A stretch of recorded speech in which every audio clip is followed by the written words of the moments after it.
Hi everyone, this is Mark, the guy crazy enough to start building a house with just two hands. And after a spontaneous dance on the top of the wall, we jumped right back in where we left off in the last episode. If you are new here, we are right in Poland and we started building our own house from scratch. If you don't want to miss the next episode, consider subscribing and supporting us on this journey.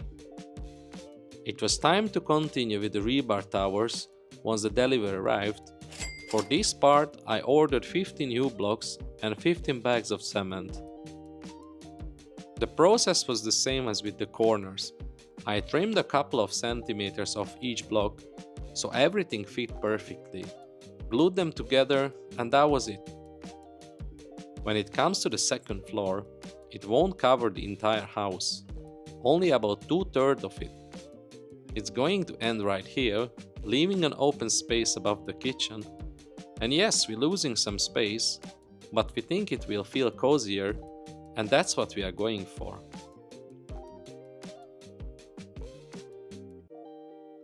This day was extremely windy, and every now and then it rained hard. Sometimes it was pouring so much that I honestly thought about giving up and just going home. But that wouldn't be me, so I stayed and kept going.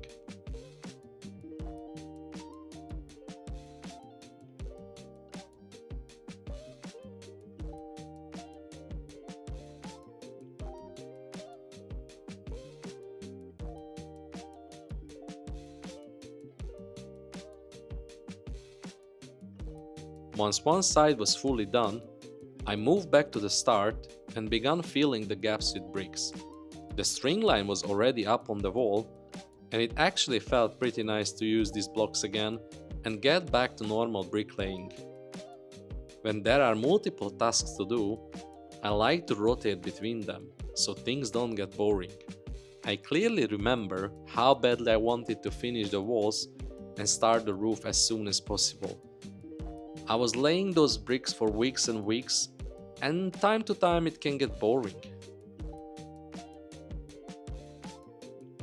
Solbed bricks have two main classifications, 500 and 600. The difference is the density of the block.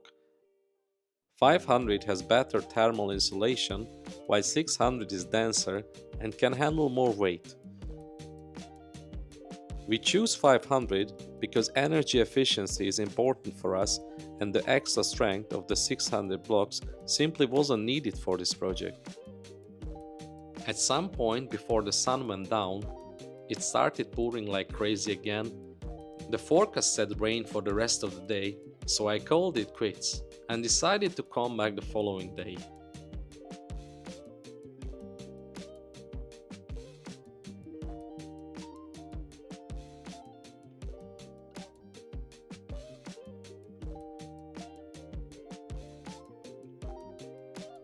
Next few days were much better. Finally we had some sunshine. Eventually it got so hot that I had to put up this triangle-shaped fabric for shade. My eyes are pretty sensitive to light, and these white walls combined with full sun were not helping at all. The plan was to finish everything that day, so I had to speed up and stay 100% focused. It's a pretty easy job, but having a clean, flat and well-prepared surface helped a lot.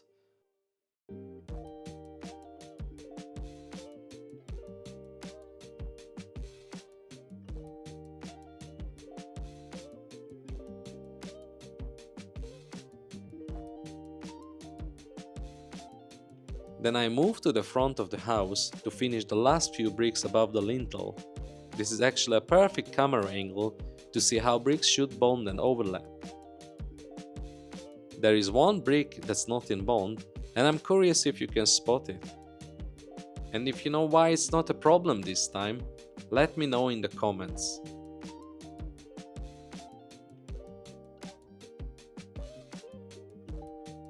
I'm thinking about making a special episode soon where I answer all your questions, so if you have any, leave them in the comments or send me an email.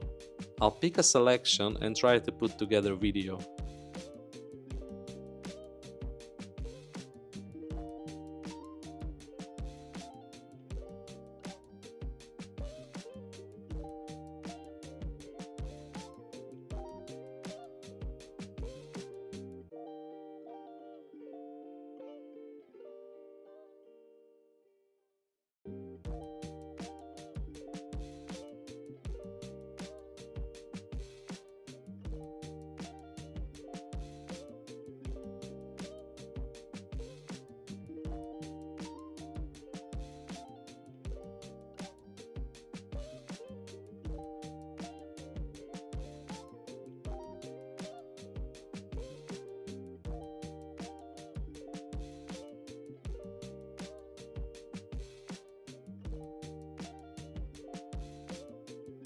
Once I moved on to working between the beam spaces, things went really fast.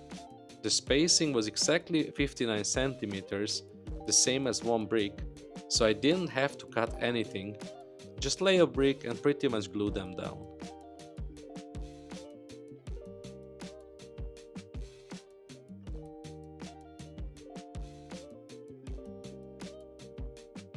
At this point, I still wasn't sure how many days it would take to finally finish before the beams could be installed.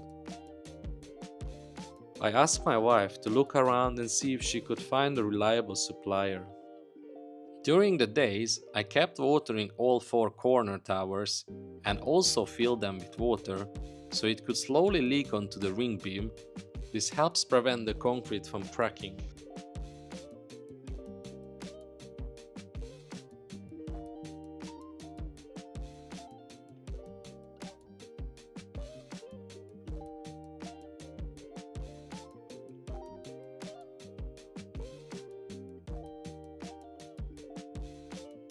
I was pretty close to finishing, but I completely ran out of energy.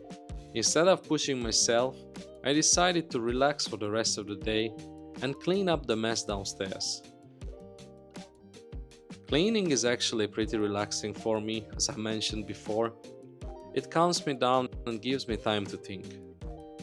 Sometimes you need to step back and just relax.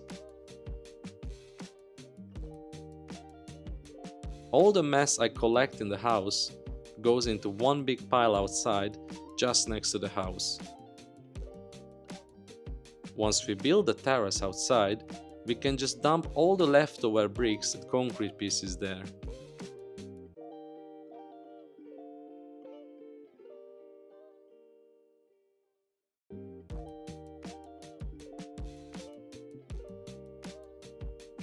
The next day was more about fun than work, but we still made some good progress. First, we just painted, she painted, and she painted more and more. Then I cut the grass because it was way too long. This time I used this podkashaka, which I got for my birthday from my wife. By the way, podkashaka means trimmer.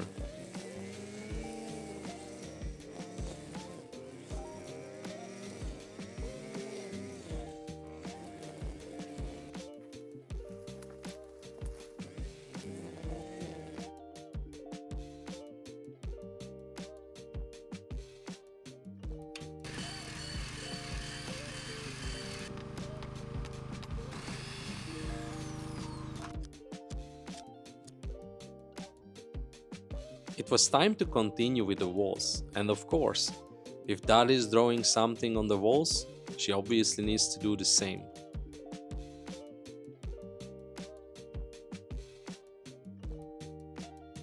While not everything always goes as planned,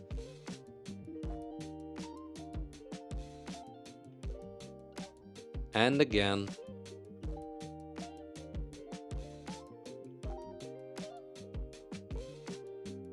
the best way to relax after you can't even cut a brick to size is to play with the kids. Then you can ask them to help you build a house. Sounds like a win-win to me.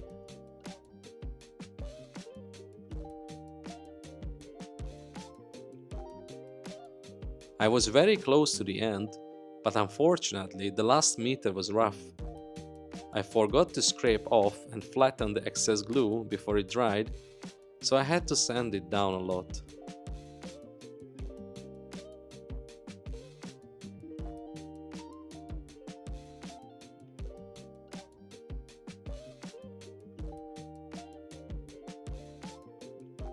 Finally, it was time to open the last pallet of bricks and place the last bricks for now.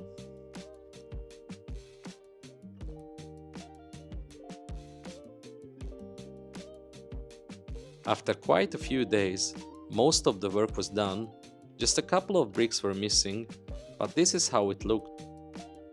We were very close to getting the beams and starting the second floor. The beams will have to wait for the next episode, but there was one more step left for the week. which we tackled the following day. You might remember these 14mm iron rods from the previous episodes. Only the corners were installed so far, and now it was time to install the rest of them. I trimmed down some of the rebar towers because here and there few pieces were longer than they should.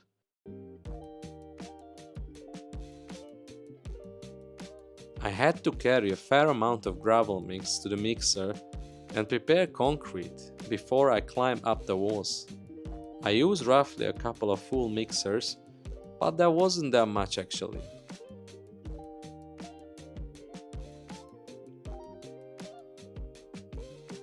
Since the corner pieces were already installed and rock solid, I could pull the string line between them. This gave me a perfectly straight reference line to place the rest, which is super important for the wall plate installation. I actually pulled two string lines, one at the bottom and one at the top, that way I could avoid using a spirit level and everything went much faster. Of course I double checked here and there, but it was still faster. One more thing I learned here, if your concrete is too runny, the rods can sink. A denser mix works much better, so the rod stays in place.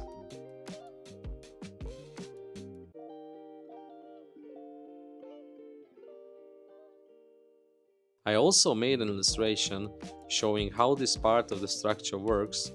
There is a rebar cage inside the ring beam with a vertical rebar extension going into each tower. Before filling it with concrete, the iron rod is placed inside and later the wall plate will sit on top, secured with washers and nuts. I hope you enjoyed this update.